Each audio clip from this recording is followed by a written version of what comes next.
Assalamu alaikum dear student. Today we are going to discuss about cellular adaptation. कि cellular adaptation क्या होता है।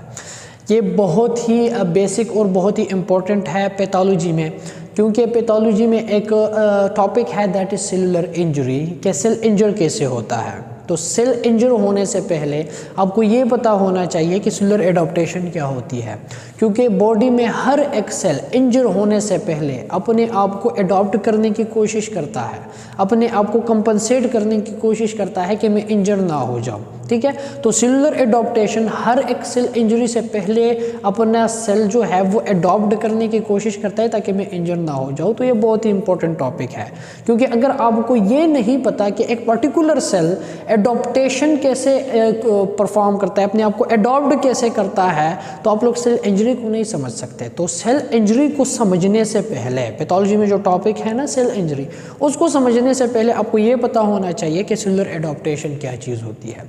तो अगर आप लोग किसी भी पर्टिकुलर सेल को देखें, तो उसका एक नॉर्मल क्या होता है, साइज होता है, एक नॉर्मल डिफाइंड साइज होता है कि ये इतने साइज का होगा।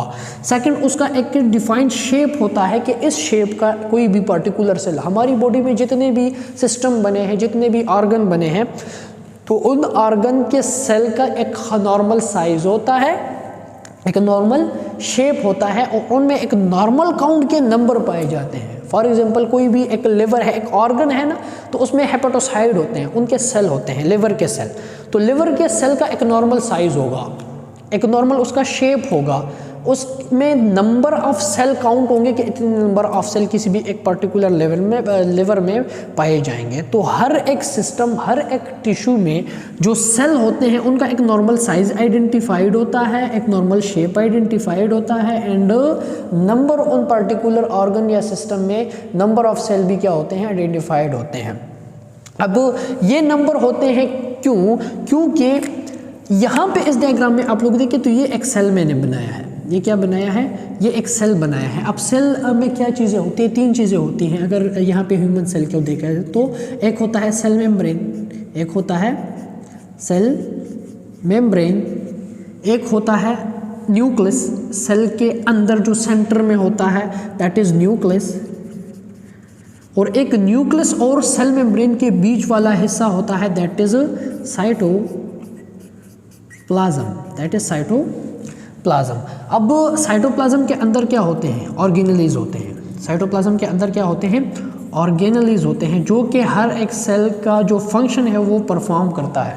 अब इस सेल के अंदर जो फंक्शन परफॉर्म होगा, जो मेटाबॉलिज्म होगा, प्रोटीन सिंथेसिस वगैरह होगी, तो वो कौन परफॉर्म करता है, वो कंट्रोल होता है बाय न्यूक्लियस, परफॉर्म होता है बाय ऑर्गेनेलीज। तो इसमें मोस्ट ऑफ द फंक्शन जो सेल का कोई भी परफॉर्म होता है तो वो ऑर्गेनेलीज के जरिए होता है। फॉर एग्जांपल यहाँ पे क्या है, ऑर्गेनेली है एक, that is mitochondria, that is mitochondria. तो mitochondria is the power house of the cell, power house of the cell, ये सेल को एनर्जी देता है। तो माइटोकॉन्ड्रिया में क्या होता है, एटीपी प्रोड्यूस होती है, एटीपी। अब अगर किसी भी पर्टिकुलर सेल में माइटोकॉन्ड्रिया है तो एटीपी उसे मिलेगी, अगर किसी पर्टिकुलर सेल में माइटोकॉन्ड्रिया नहीं है तो एरोबिक रेस्पिरेशन के जरिए एटीपी उसे नहीं मिल सकती। तो जितने भी सेल के अंदर काम परफॉर्म होते हैं, न्यूक्लियस परफॉर्म करता है एंड ऑर्गेनेली परफॉर्म करता है, उसको प्रोटेक्ट कौन करता है, सेल मेम्ब्रेन प्रोटेक्ट करता है। तो नॉर्मल फंक्शन के लिए, किसी भी पर्टिकुलर ऑर्गन के नॉर्मल फंक्शन, किसी भी पर्टिकुलर सेल के नॉर्मल फंक्शन के लिए उस पर्टिकुलर सेल का ये shape, cell membrane, cytoplasm, nucleus, उसका ये शेप जो है ये मेंटेन होना चाहिए, ये मेंटेन होना चाहिए। उसका एक नॉर्मल साइज जो है अकॉर्डिंग टू दिस ऑर्गेनेलीज के नंबर ऑफ ऑर्गेनेलीज कितने होंगे, न्यूक्लियस में जेनेटिक कोडिंग के हिसाब से, सेल मेम्ब्रेन के फंक्शन के हिसाब से, लोड के हिसाब से, उसका एक नॉर्मल साइज जो है वो आइडेंटिफाइड होना चाहिए, वो होता है। और किसी भी सिस्टम में कितने सेल होने चाहिए जो कि उस पर्टिकुलर ऑर्गन का जो फंक्शन है वो परफॉर्म कर सके, तो उसका एक नॉर्मल नंबर भी होता है। तो हर एक ऑर्गन में जो सेल होते हैं उनका एक वर्क जो होता है, उनका एक वर्कलोड जो होता है, वर्कलोड जो होता है वो आइडेंटिफाइड होता है। फॉर एग्जांपल अगर ये है कार्डिक मसल के सेल, ये क्या है, कार्डिक मसल के सेल, मायोकार्डियम है, तो कार्डिक मसल के सेल का काम क्या है, कॉन्ट्रैक्ट करना एंड रिलैक्स करना, क्या करना, पंप करना, ब्लड को पंप करना। तो उसको नॉर्मल साइज भी होता है, शेप भी आपको पता है कि कैसे शेप होता है उसका, और उसका फंक्शन भी आप लोग पता है कि ये क्या करेगा, कॉन्ट्रैक्ट करेगा एंड रिलैक्स करेगा। अब नॉर्मल हेल्दी पर्सन में इस डायग्राम में अगर आप लोग देखें, एक नॉर्मल हेल्दी पर्सन में अगर ये हार्ट है, ये क्या है, ये हार्ट है, लेफ्ट साइड ऑफ हार्ट है, ये राइट साइड ऑफ हार्ट है, तो हार्ट का काम क्या है, ब्लड को पंप करना, ठीक है। अब ये जो पंपिंग का काम है ये एक्चुअली हार्ट का है, लेकिन परफॉर्म कौन करता है, ये उसका सेल परफॉर्म करता है। जिन सेल से इनके मसल बनेंगे, हार्ट के मसल बनेंगे, उन मसल का काम है इन जो पंपिंग है वो परफॉर्म करना। तो यहाँ पे जो मसल होंगे उनका एक नॉर्मल साइज होगा, एक नॉर्मल शेप होगा, इन नॉर्मल नंबर में पाए जाएंगे, और उनका एक वर्क जो लोड जो है वो आइडेंटिफाइड होगा कि इसने क्या करना है, पंपिंग ऑफ द ब्लड करना है। अब किसी भी नॉर्मल टिपिकल पर्सन में जो आउटपुट होता है वो कितना होता है, एक बीट अगर एक बार ये कॉन्ट्रैक्ट करता है तो यहाँ से जो ब्लड एजेक्ट होता है that is stroke volume, that is stroke volume.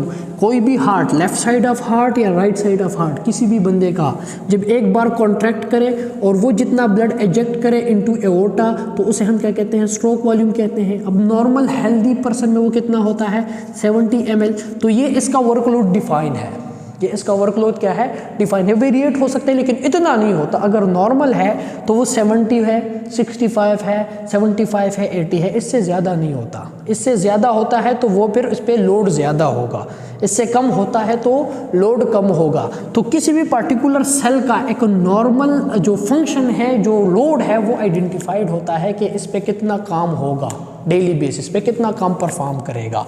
तो हार्ट का एक नॉर्मल लोड है दैट इज 70 ml, जो एक बार में कॉन्ट्रैक्ट करने के बाद वो एजेक्ट करता है। तो ये इसका क्या है, वर्कलोड है। तो हर एक सेल का नॉर्मल वर्कलोड क्या होता है, आइडेंटिफाइड होता है, ठीक है। अब वर्कलोड वो परफॉर्म कैसे करता है, वो जब काम करता है, हमारी बॉडी में जितने भी सिस्टम के जो सेल हैं वो जब काम करते हैं तो उनको क्या चाहिए, उनको एनर्जी चाहिए। उनको क्या चाहिए, एनर्जी चाहिए। वो एनर्जी किस फॉर्म में मिलती है, फॉर एग्जांपल ये पार्टिकुलर सेल है, किसी भी सिस्टम का, किसी भी ऑर्गन का ये कोई सेल है, हम ले लेते हैं मायोकार्डियम मसल, हम मसल ले लेते हैं, ठीक है।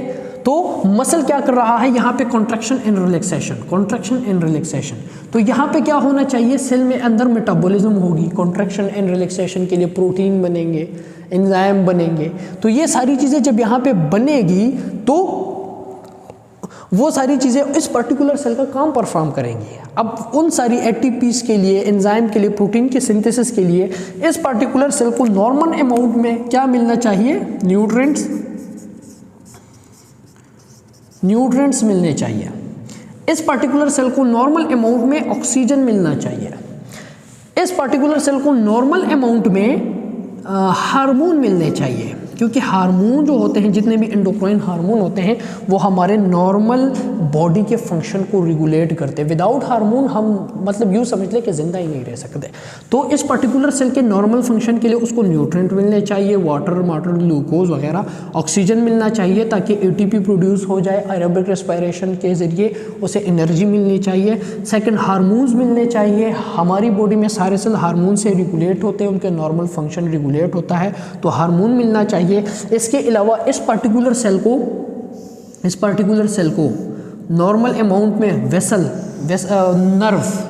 नर्व जानते हैं ना, सेंट्रल नर्वस सिस्टम, ये क्या है, अगर नर्व है, ये क्या है, नर्व है। कोई भी particular cell without, for example muscles है, तो मसल्स को क्या है, sympathetic nervous system, parasympathetic nervous system, smooth muscle, cardiac muscle को भी सप्लाई है, ऑल्दो एसए नोड सप्लाई करता है, तो लेकिन कंट्रोल भी होता है, जब ज़रूरत होती है तो ज़्यादा होता है, जब ज़रूरत होती है तो कम होता है।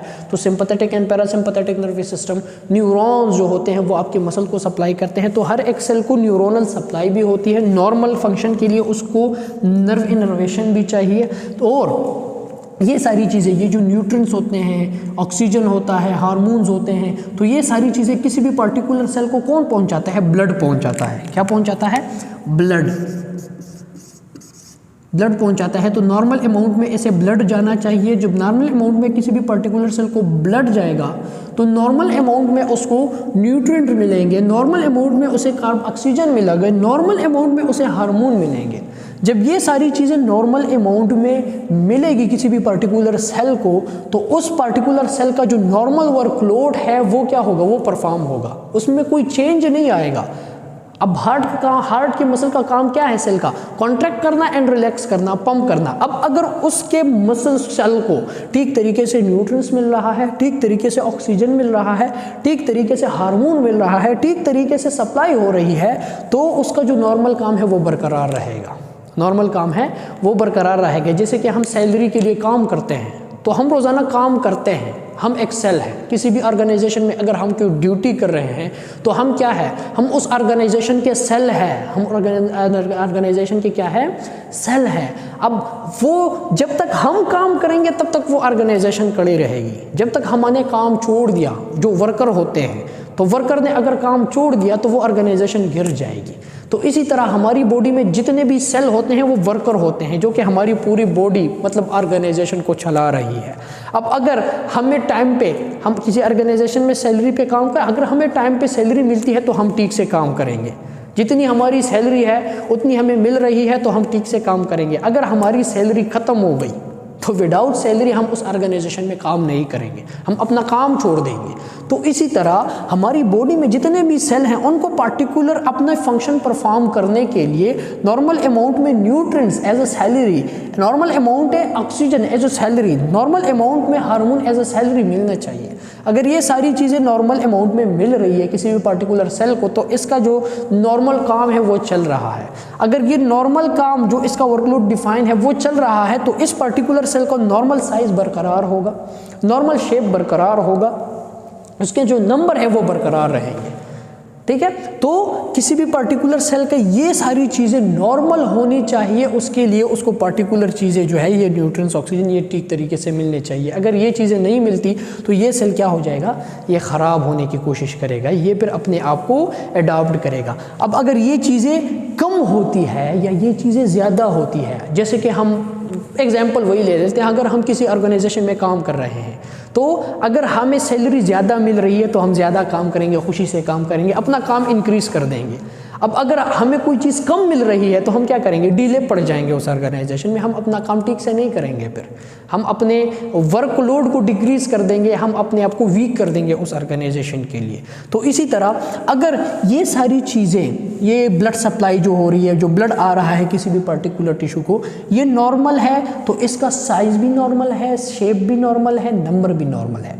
अगर इन चीज़ों में डिविएशन आता है, इन चीज़ों में क्या आता है? चेंज आता है किसी भी वजह से, ये चीज़ें ठीक तरीके से सेल को नहीं मिल रही, ज़्यादा मिल रही है या कम मिल रही है, ये सारी चीज़ें या तो ज़्यादा मिल रही है या तो ज़्यादा मिल रही है या तो कम मिल रही है, या तो ज़्यादा मिल रही है या तो कम मिल रही है, तो उससे सेल का जो नॉर्मल साइज़ है, शेप है, नंबर है, वो ख़राब हो जाएगा। तो ये ऐसा नहीं है कि बस अपने आप को मार देगा। ये क्या करता है? अगर ये सारी चीज़ें कम मिलना शुरू हो जाए तो ये अपने आप को अडॉप्ट करने की कोशिश कर लेता है कि चले खैर है, अडॉप्ट कर लेते हैं, शायद ठीक हो जाए कुछ देर बाद। तो ये अपने आप को अडॉप्ट करने की कोशिश करता है। अगर ज़्यादा होता है तो भी वो कहता है चले खैर है, हम अपने आप को अडॉप्ट कर लेते हैं। तो अगर इस पर्टिकुलर सेल के नॉर्मल एनवायरनमेंट में, जो एनवायरनमेंट इसे प्रोवाइड हो रहा है, अगर उसमें चेंज आता है तो ये अपने आप को एडॉप्टेशन की तरफ लेके जाता है, अपने साइज़ में चेंज लाता है, अपने शेप में चेंज लाता है, अपने नंबर में चेंज लाता है। तो दैट इज सेलुलर एडॉप्टेशन। और सेलुलर एडॉप्टेशन की तरफ ये क्यों जाता है? क्योंकि ये आपकी बॉडी में सर्वाइव करना चाहता है, ये आपकी बॉडी में जिंदा रहना चाहता है। तो जिंदा रहने के लिए क्या करता है? ये अपने को मारता नहीं है स्टार्ट में, ये अपने आप को एडॉप्ट करने की कोशिश करता है। That adaptation is called cellular adaptation. और अगर सेलुलर एडॉप्टेशन हो गई और फिर ये सारी चीज़ें ठीक हो गई तो ये भी ठीक हो जाता है। अगर सेलुलर एडॉप्टेशन जो है वो ज़्यादा देर तक चली और ये चीज़ें ठीक ना हुई तो फिर ये क्या होगा? ये मरने की तरफ जाएगा, ये इंजरी की तरफ जाएगा। That is called cell injury. तो सेल इंजरी से पहले कोई भी सेल सेलुलर एडॉप्टेशन की तरफ जाता है, ठीक है। और कोई भी सेल सेलुलर एडॉप्टेशन अपने आप को जो एडॉप्ट करता है तो वो 4 तरीक़ों से करता है physiologically. First one is size के अकॉर्डिंग, ये अपने आप को 2 तरीक़ों से एडॉप्ट करता है। अगर साइज़ के हिसाब से देखें तो ये साइज़ के हिसाब से अपने आप को 2 तरीक़ों से एडॉप्ट करता है। एक को हम कहते हैं एट्रोफी, एक को हम क्या कहते हैं? एट्रोफी। एक को हम कहते हैं हाइपरट्रॉफी, हाइपरट्रॉफी। शेप के हिसाब से ये अपने आप को सिर्फ एक ही तरीके से करता है, दैट इज़ मेटाप्लेजिया।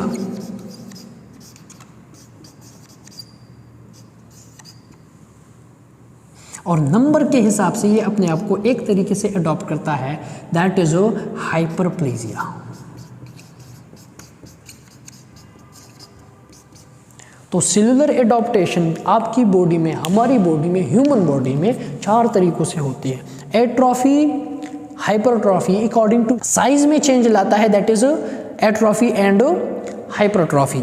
शेप में चेंज लाता है तो दैट इज मेटाप्लेजिया, मेटाप्लेजिक, अपने आप को मेटाप्लेजिया हम पढ़ेंगे इंशाल्लाह। और नंबर में जब चेंज लाता है तो दैट इज हाइपरप्लेजिया। तो इन 4 तरीकों से कोई भी पर्टिकुलर सेल, किसी भी सिस्टम का सेल, किसी भी टिश्यू का सेल अपने आप को अडॉप्ट करने की कोशिश करता है। तो ये है सेलुलर एडॉप्टेशन। हम हर एक, एट्रोफी कैसे होती है, किस कंडीशन में होती है, हाइपरट्रॉफी कैसे होती है, किस कंडीशन में होती है, मेटाप्लेजिया कब होता है, किस कंडीशन में होता है, क्यों होता है ये, और हाइपरप्लेजिया कब होता है, ये हम डिटेल से पढ़ेंगे 1 बाय 1 इंशाल्लाह। यहाँ पे जस्ट हम ये डिस्कस कर रहे थे कि सेलुलर एडॉप्टेशन होती क्यों है और कैसे होती है, कितनी तरीक़ों से होती है। होपफुली इस लेक्चर से सेलुलर एडॉप्टेशन की समझ आ गई। हम इंशाल्लाह नेक्स्ट लेक्चर लेंगे सेलुलर एडॉप्टेशन पे, दैट इज़ एट्रोफी के, एट्रोफी कैसे होती है, और एट्रोफी के कुछ एग्जाम्पल हम पढ़ेंगे, विद एग्जाम्पल हम एट्रोफी को डिटेल से डिस्कस करेंगे। Thank you so much.